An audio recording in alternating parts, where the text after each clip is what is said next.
आप समझते हैं कि ऐसा मॉन्यूमेंट जो 377 साल पुराना है और 2007 में आके इसको जो है यूनेस्को वर्ल्ड हेरिटेज में शामिल किया गया, तो ये काफ़ी देर लग गई है। हमने देख रहा है यहाँ पर तिरंगा, और जब आप इसको हल्का से जूम आउट करके आप नीचे उतरोगे एंट्रेंस गेट, तो जैसे ही आप लाल किला के अंदर इंटर करोगे आपको यहाँ पर दोनों साइड बहुत ही प्यारे प्यारे से दुकान आपको देखने को मिलेंगे। छोटे छोटे देखिए यहाँ बैठा करते थे राजा महाराजा लोग। तो यहाँ का बेस्ट लोकेशन रंग महल के बिल्कुल सामने में ही ये इतना अच्छा जगह यहाँ है पंडित जवाहरलाल नेहरू के द्वारा, और तभी से लेकर के अभी तक सेम इसी जगह जो है फ्लैग होस्टिंग की जाती है जो भी पीएम रहता है। Hello everyone, this is horse, welcome back again, और फाइनली स्वागत करता हूँ आप सभी का एक और नए डेस्टिनेशन दिल्ली के, जो कि है लाल किला। और आज की वीडियो में मैं पूरा फुल कवर करने वाला हूँ इस लाल किला को, और अभी मैं अंदर इंटर कर चुका हूँ, और यही वो जगह है जहाँ से आप फाइनल इंटर करते हो, और सारी एक एक डिटेल में मैं जानकारी देने वाला हूँ इस लाल किला के बारे में। और आज का जो क्राउड है वो लिटरली इतनी ज़्यादा है, मैंने मतलब एक्सपेक्ट भी नहीं किया था, क्योंकि आज संडे होता था, इसी वजह से जो है बहुत ज़्यादा क्राउड हो। तो इसी क्राउड का हिस्सा हम लोग भी है, और आज आपको दिखाते हैं पूरा इसको एक्सप्लोर करके। तो चलिए आज का ब्लॉग को करते हैं शुरू। तो वो आपको सामने में देख रहा है यहाँ पर तिरंगा, और जब आप इसको हल्का से जूम आउट करके आप नीचे उतरोगे तो आपको दिखा गया फाइनल ये वाली एंट्रेंस गेट। तो जैसे ही आप लाल किला के अंदर इंटर करोगे आपको यहाँ पर दोनों साइड बहुत ही प्यारे प्यारे से दुकान आपको देखने को मिलेंगे, छोटे छोटे। और इस स्टॉल में बहुत सारी चीज़ें आपको यहाँ देखने को मिलेगी, जैसे वॉच वगैरह, बहुत सारी चीज़ें हैं, खिलौना वगैरह बच्चे के लिए। और इसके बाद हम लोग और अंदर आने की कोशिश करेंगे। यहाँ कुछ स्टॉल्स वगैरह लगे हुए हैं। इसके अलावा यहाँ पर जो है कुछ माला वगैरह है, और फिर यहाँ पर्स, बहुत ही सुंदर सुंदर से आपको पर्स देखने को मिलेंगे। वाह क्या बात है। और इधर से फिर आप पूरा जो ये स्टॉल से लगे हुए हैं, मैं और भी जाता हूँ। इधर आपको बहुत ही वैरायटी देखने को मिलेगा पर्स का, और यहाँ पर आपको बहुत ही प्यारे प्यारे से कैप देखने को मिल रहे हैं। भाई ये सब कैप कैसे प्राइस का है? ये कैप कैसे प्राइस का है? नहीं खरीदूंगा पक्का, ओके। भाई ने कहा कि भाई घूम के आओ फिर प्राइस बताऊंगा, तो जब घूम के आएंगे तो बताएंगे, देखते हैं। बाकी ये कुछ इस तरह का लगा हुआ है पूरा इसमें स्टॉल, और आप यहाँ शॉपिंग वगैरह कर सकते हो। मुझे कुछ करना नहीं, इसलिए मैं प्राइस नहीं पूछ रहा हूँ। और ये देखो सामने में कितने प्यारे से मूर्ति है, वाह। तो ये है वो पाथवे जिधर से हम लोग आए हैं, और ये यहाँ तक फाइनल ये ख़त्म हो जाता है। अब इसके बाद हम लोग इधर इंटर को करते हैं। बाकी पूरी चारों तरफ से जो पूरे ग्रीनरी आपको दिख रही होगी। मुझे बहुत चीज़ों के बारे में आइडिया नहीं है, इसीलिए मैं जब कोई चीज़ को देखूंगा फिर आपको डिटेल में बताऊंगा। लेकिन चलते हैं अब और भी अंदर। और भाई आज इतना क्राउड कैसे है, अब मुझे समझ में नहीं आ रहा। इस मॉन्यूमेंट को हम लोग अंदर इंटर करते हैं।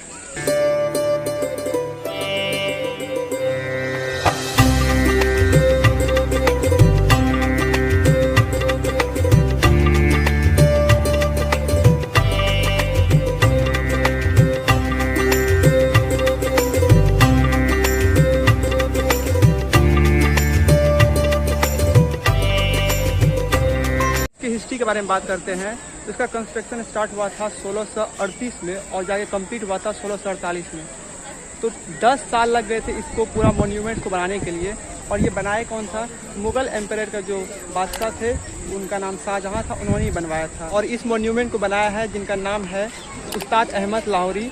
और ये इस मॉन्यूमेंट को जिसने बनाया ही, आपने ताजमहल के बारे में सुना होगा, जो हमारे 7वां अजूबा में से एक है, उनको भी उस्ताद अहमद ने बनाया था। आप म्यूज़ियम देख रहे हो, ये म्यूज़ियम है, और इसमें हम लोग इंटरव्यू नहीं कर सकते क्योंकि मेरे पास टिकट नहीं है।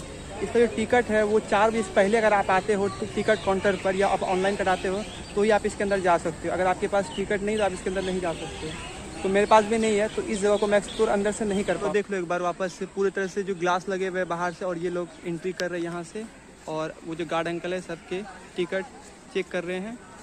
वार के समय जो यूज़ की गई तलवार है, हथियार है, वो सारे इसी म्यूज़ियम के अंदर रखे हुए हैं। अगर मैं अंदर जाता तो वो मैं चीज़ें को देख पाता, बट होपफुली जब मैं नेक्स्ट टाइम आऊँगा तो इसके अंदर एक्सप्लोर करेंगे और देखेंगे कौन कौन सा वार के टाइम में जो है वो यूज़ किया गया था, बंदूक और तो जो भी अस्त्र थे उस समय के, वो सारे इसके अंदर रखे होंगे। बहुत सारे फॉरेनर्स भी आए हुए हैं, मेरे पीछे आप देख सकते हैं। ये सारे फॉरेनर्स मुझे लगता है यूके के, लंदन के।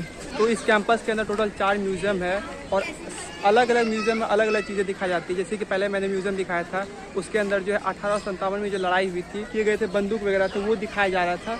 और ये जो आप मेरे पीछे मॉन्यूमेंट, ये जो आप मेरे पीछे म्यूज़ियम देख रहे हो, इसके अंदर जो है जलियांवाला बाग जो हुआ था, जलियांवाला बाग हत्याकांड, उसके बारे में जो है प्रोजेक्टर पर दिखाया जाता है। तो ये हो गया। इसके बाद जो और एक है म्यूज़ियम, वो सामने में, 3 तो बिल्कुल सामने में ही है। और उस म्यूज़ियम के अंदर जो है पंडित जवाहरलाल नेहरू के बारे में चीज़ दिया हुआ है, जो भी उनके वस्त्र वगैरह है वो उस मॉन्यूमेंट्स के, उस म्यूज़ियम के अंदर रखा हुआ है। अगर आपको पूरी तरह से एक्सप्लोर करना है इस लाल किला को पूरा अच्छी तरीके से, तो तकरीबन 2 से ढाई घंटा लगेंगे। और अभी टाइम हो चुके हैं 5 बज चुके हैं। मैं तो काफ़ी देर कर चुका था आने में, मुझे तो टिकट मिला ही नहीं म्यूज़ियम का, वरना मैं तो ज़रूर एक्सप्लोर करता। होपफुली कि मैं किसी और टाइम आके एक्सप्लोर, क्योंकि मुझे हिस्ट्री बहुत ही पसंद है। और आप देख सकते हैं मेरे पीछे म्यूज़ियम, बट इसमें इसके अंदर जा नहीं सकता क्योंकि मेरे पास टिकट ही नहीं है। सारे म्यूज़ियम बिल्कुल एक तरह के, एक ही कलर कॉम्बिनेशन में आपको दिखते हैं। और वो रहा एक और सामने में म्यूज़ियम। तो इसी कैंपस का अंदर आपको कैफेटेरिया भी आपको दिख रहा होगा, लोग यहाँ कुछ खाते होंगे।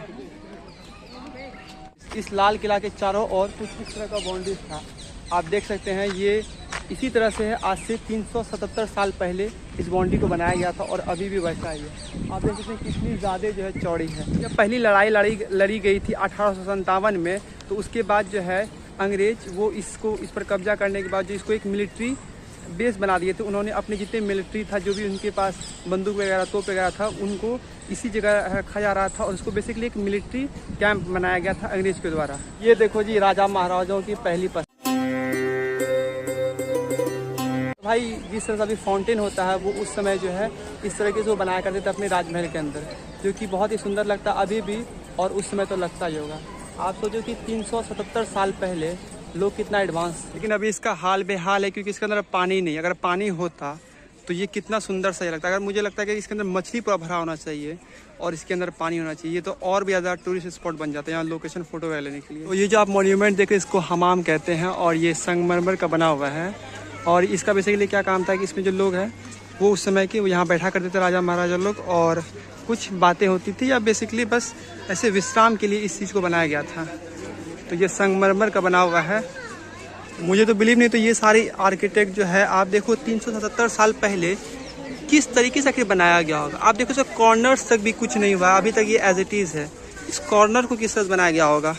क्या उसमें कोई इक्विपमेंट्स होते होंगे बनाने के लिए? नहीं, कोई भी इस अभी के ज़माने के जैसा इक्विपमेंट्स नहीं होते हैं। बट इसके अलावा भी, इसके बावजूद भी जो है ये कुछ इस तरह की इसकी कलाकृतियाँ दी गई थी उस समय के ज़माने में। अब देखो ये कितना सुंदर सा लगता है। तो ये रहा जी दीवाने खास। ये जो आप सामने देख रहे हो, ये दीवाने खास महल है। इसमें जितने भी मुगल उस समय के जो राजा महाराजा के जो खास लोग थे, वो यहाँ आते थे और उनसे जो है यहाँ पर बातचीत होती थी। उनको बनाने के लिए, खास लोगों के लिए जो है ये दीवाने खास को बनाया गया है। आप समझ लो बस इसके वर्ड में छुपा हुआ ये किस काम के लिए बनाया गया था। और इसके बाद जो है दीवाने आम है, यहाँ पे आम नागरिक जो आते थे राजा से मिलने के लिए। तो ये दो इसके मतलब होते हैं। उस समय का अंडरग्राउंड कुछ इस तरीके से गेट बना हुआ भाई। ये देखो 377 साल पुराना गेट कुछ इस तरह का होता है भाई। आप लोग देख लो, थोड़ी नज़दीक से और नज़दीक से देख लो। 377 साल पुराना ये गेट है।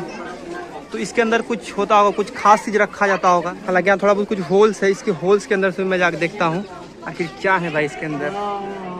वाह, तो कुछ इस तरह का टनल बना हुआ है, टनल बना हुआ है जो कि कैमरा से दिखना इम्पॉसिबल है, बट नॉर्मल आंखों से ये दिख सकता है।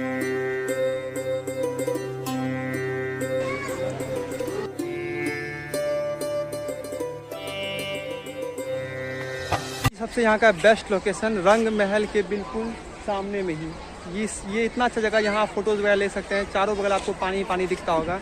ये राजाओं की पहली पसंद है भाई, बीच में एक इस तरह बना होना चाहिए। और ये देखो, मुझे लगता है दीप जलते होगा, आई डोंट नो क्या होता है उस समय। बट जो ये चीज़ें हैं, फाउंटेन, राजा महाराजा की ये फाउंटेन हुआ करती थी। और अभी हालांकि पानी से काफ़ी गंदा हो चुकी है, अच्छा नहीं रहा देखने में। अगर इसको साफ़ वगैरह करवा दिया जाए तो ये काफ़ी अच्छा एक फ़ोटो शूट करने के लिए बनेगा। उस समय के जो मॉन्यूमेंट्स थे वो दो ही चीज़ से बनते थे, या तो वो मार्बल से बनते थे या तो सैंडस्टोन से बनते थे। तो ये जो पूरा मॉन्यूमेंट ये दो चीज़ से बना हुआ है। एक तो आपको ऐसा रेड सैंडस्टोन से बना हुआ आपको दिख रहा होगा, चारों बगल से रेड रेड सैंडस्टोन ही सैंडस्टोन है। बट ये जो चीज़ें हैं, जो दीवाने खाल, दीवाने आम, ये सारी जो चीज़ें हैं, ये सारे मार्बल यानी कि संगमरमर से बने हुए हैं।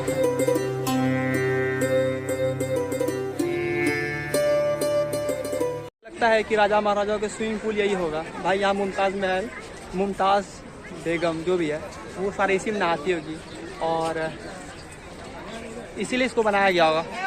तो ये रहा जी दीवाने आम, जहाँ पर आम नागरिक आते थे राजा महाराजाओं से, और उनसे जो है वो जो भी समस्या उनकी होती तो वो यहीं पर पहले होती थी। तो ये आम सभा लगती थी यहाँ पर आम लोगों की, इसीलिए आप देखते यहाँ पर जो है ये लाल बालू पत्थर से बनाया गया है, बट दीवाने खाल जो था उसको मार्बल से बनाया गया था। भाई यही अंतर हो गया एक आम आदमी और एक राजा महाराजाओं के बीच में। बट इसका भी आर्किटेक्ट है वो भी बहुत अच्छा लग रहा है देखने में। ऐसा नहीं लग रहा है कि ये आम इंसानों के लिए बनाया गया। गाँव की एक अलग ही शौक होती है, इसको भी काफ़ी कलाकृतियों से भर दिया गया है। काफ़ी बढ़िया ये लगता है देखने में। सामने जब आप इसको देखोगे, जब हमारे देश को आज़ादी मिली थी 15 अगस्त 1947 में, तो पहली बार जो फ्लैग इसी जगह होस्ट की गई थी पीएम, उस समय के पीएम पंडित जवाहरलाल नेहरू के द्वारा, और तभी से लेकर के अभी तक सेम इसी जगह जो है फ्लैग होस्टिंग की जाती है जो भी पीएम रहते हैं। तो ये वो खास जगह है, बहुत ही आप नज़दीक से इस जगह को आप देख सकते हो। तो फाइनली मैं एग्जिट कर चुका हूँ लाल किला के अंदर से, और भी कुछ खास चीज़ें मुझे बताना है। 2007 में इसको यूनेस्को वर्ल्ड हेरिटेज में इसको शामिल किया गया था, और मुझे लगता है ये काफ़ी देर कर चुका है यूनेस्को वर्ल्ड हेरिटेज, क्योंकि आप समझते हैं कि ऐसा मॉन्यूमेंट जो 377 साल पुराना है और 2007 में आके इसको जो है यूनेस्को वर्ल्ड हेरिटेज में शामिल किया गया, तो ये काफ़ी देर लग गई है। खैर ये तो अलग बात होती है। और अगर मैं आपको कहूँ कि ये बाहर में आप बहुत सारे फ़ोटोज़ वगैरह क्लिक करवा सकते हो, बस 40 रुपये दे करके आपको इतनी छोटी सी फ़ोटो निकलवाती है। तो मैं भी अभी निकलवाने वाला हूँ। क्या देखो भाई, मेरे को सिंगल खींचना है, ठीक है। तो अभी एक फ़ोटो निकलवाते हैं साथ साथ। और टिकट प्राइस की मैं बात करूँ 50 रुपये लगते हैं, और अगर आप म्यूज़ियम के साथ लेने वाले हो तो आपको 80 रुपये देने पड़ेंगे। 80 रुपये में आप म्यूज़ियम और अंदर दोनों घूम सकते हो। तो ये कुछ इसका इन्फॉर्मेटिव था। तो आई होप कि आपको ये वीडियो पसंद आएगा। बाकी भीड़ आप देख सकते हैं कितनी ज़्यादा है, कुछ टाइम पहले तो और ज़्यादा क्राउड थी, और धीरे धीरे ये घट रही है। तो आज की वीडियो में इतना ही। Thank you so much for watching. तब तक के लिए bye bye, do the like and hit the subscribe.